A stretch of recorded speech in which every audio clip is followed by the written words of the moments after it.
I'm Frank Crane, and my topic in this video is for better decisions, check back. Um, One of the things that plague us in life is we seem to repeat mistakes.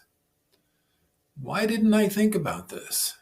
Why did I keep doing it wrong when I eventually found out the better way to do it? Well, one of the reasons why we repeat mistakes is because we don't have any data. You know, you you I don't know. Let's say you begin a relationship, and after a while, you think, well, gee, why did I think that this person was the love of my life? Or this guy seemed like a terrific roommate when we first talked, and 3 months later, I can't wait to get rid of the guy, and so on and so forth. So we we don't always do the right thing.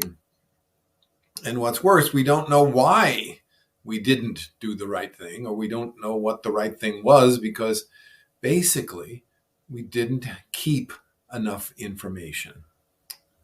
So, in making decisions, I'm going to start, I should say, with two geniuses. One of the 20th century was Peter Drucker, and one of the 2000s was Daniel Kahneman, who both suggest that you get a beaten up notebook, a cheap notebook. Let me show you mine. Cheap notebook, ladies and gentlemen. Okay. And in this notebook, when you have a decision to make, and even in itself being able to recognize, whoa, there's a decision to be made here, and I'm the one to make it. So the notebook helps you to focus on questions like that. Oh, that's right. Yeah.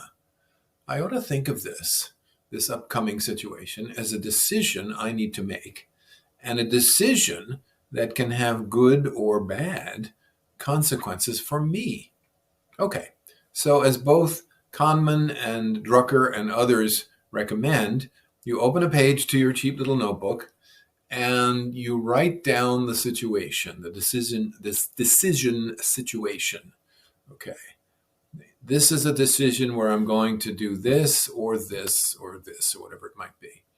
And then we put what your decision is.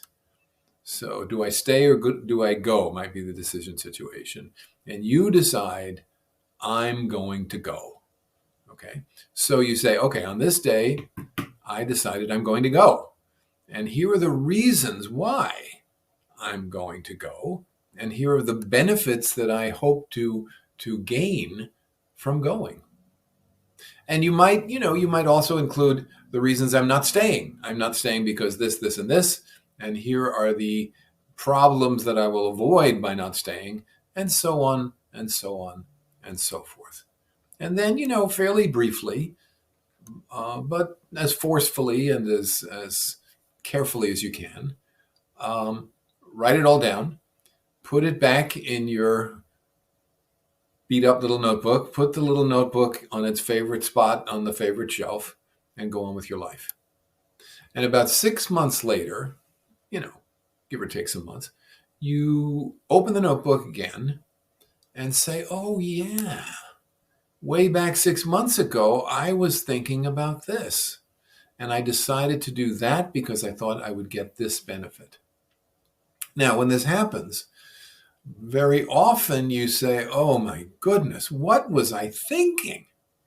What on earth was going on through my mind? Well, now you know. In a good part of life, most people don't know because they don't keep any kinds of records. It's like writing a whole bunch of checks, but you never wrote anything in your checkbook, that sort of thing. Having the checkbook helps you to control your finances. Having the decision notebook helps you to make better decisions. It's really that simple. Okay, so bottom line, notice when a decision is facing you, notice what the issues are, notice what you choose and why you think the benefit of choosing that way is coming to you, and any other important information that you think is relevant, put it away, live your life, check back in 6 months. Okay.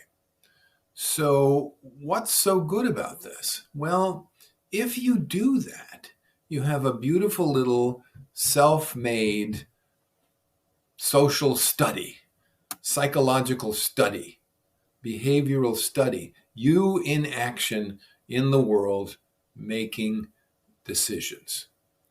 And you might look at the decision and you say, oh, yes, I did such a great job. Wonderful job by me. Oh, this worked out so well. Well, okay, fine. How do you know it wasn't just luck? Well, you don't. But in this particular instance, everything came your way and it was all good. Excellent. Keep track of that. And then as time goes on, you may continue to ask the question, was this me or was it luck? And the more decisions you get to look at, the clearer you become about what's luck and what's you, or both.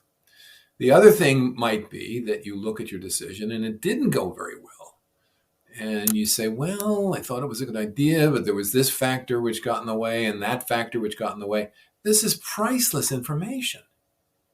And as far as anyone can tell, this is the only way an individual person can get this, unless you have a camera crew following you around all your life to record everything you do. But this is way cheaper than a camera crew. It's way more private, and it's way more beneficial. So that is the logic, and that is the technique of looking back in order to move forward better, or to get better decisions by looking back using your little notebook. Okay, now, as we begin to accumulate decisions in our little notebook, we begin to develop a decision practice. And we begin to, as Drucker used to call it, we begin to work with feedback analysis. In other words, we choose certain things, and then time goes by, and the world comes back at us. It gives us feedback, and we analyze the feedback. Now, as a small bonus here, we're going to look at some of the ways in which we can use feedback analysis so that we can become decision geniuses. So let us take a look. If you are in this practice now of writing down about your decisions, looking back, see how they work, and so on, you may notice patterns. Patterns are very, very, very important. Okay? What if you do everything really well most of the time, except when it comes to conflicts with people? Let's say you think this is the right thing to do, this is what makes sense, but some significant person is going to be angry at me if I do it, and therefore I cave. If somebody is opposed to me, I will make the decision that suits them, not the decision that suits me. And now you have data to back up what would be the better decision for you. So you say, well, I have to get away from this habit of pleasing people all the time because it's not helping me any. And it's probably not helping them either. So I need to be more honest and straightforward. I need to notice this pattern and correct it. Okay. Also, elements. What are the things you make decisions about that seem to cause trouble for you? Well, one of them is money, for example. If you're not very good at figuring out how to use your money, you can get in a lot of trouble. And the sooner you zero in on the faults and the flaws, the better for you and probably the better for others. Another issue, of course, in decisions is love. You get into a relationship, you think it's going to be great, doesn't turn out great. So you need to say, well, what is it about me as a relationship partner? Am I attracted to the wrong people? Do I behave in, short-sighted ways? Am I too impatient? Am I cruel? Am I too gullible? So as we look at these patterns related to relationships, then we can look at the qualities that may have messed up the decisions related to relationships, and so on, and so on, and so on.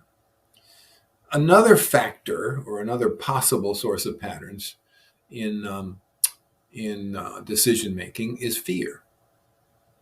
I may hesitate to make certain kind of decisions because I'm afraid. I might be afraid of displeasing people. I might be afraid of getting hurt. I might be afraid of losing money. I might be afraid of failing a course. I might be afraid of taking it, all that sort of stuff. But as we have the advantage of the 6 months hindsight, we can say, oh, look at this. In a whole bunch of areas, these are the things that seem to mess up my decisions. And among those things that mess me up is the factor of fear.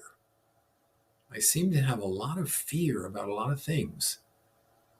Why is that? Because of the unknown, because of my lack of assertiveness, or what have you, what have you. And it might help to talk about that fear with someone who might have some expertise, or to journal about the fear and see what's causing it and how I can overcome it so as to be a more effective decision maker. Okay. So the big thing about decisions here, when you have a bunch of them to look at, is to notice patterns that cross over in different decisions, to notice patterns that may be messing you up in different kinds of decisions. Or maybe you might say, well, I'm just not any good at money investments. So for the foreseeable future, I'm not going to take any risks with my money because I'm just not there yet as a financial decision maker. Note to self, learn more about finances, learn more about money, maybe. Or just ignore it and, maybe when the time comes, I can get a good financial advisor or what have you. But again, the decision habit, the notebook habit gives us the potential, the option to look at various kinds of patterns, to isolate elements in the patterns, and to discover what we need to do about those elements. Sometimes with a therapist, sometimes with a friend, sometimes with parents, sometimes with a notebook, a different notebook. And so the whole look back to go forward pattern is actually a very helpful one. It helps us to be more reflective people. It helps us to learn more about ourselves, and it helps us to grow. Anyway, that's my spiel for now on decision making. Look forward to talking with you about it. Have a great beginning of the year, and probably we'll be talking more about different behaviors that can help us or that can cause problems for us as we go forward. Anyway, Frank Crane from the Counseling Center saying thank you and have a great year. Bye-bye.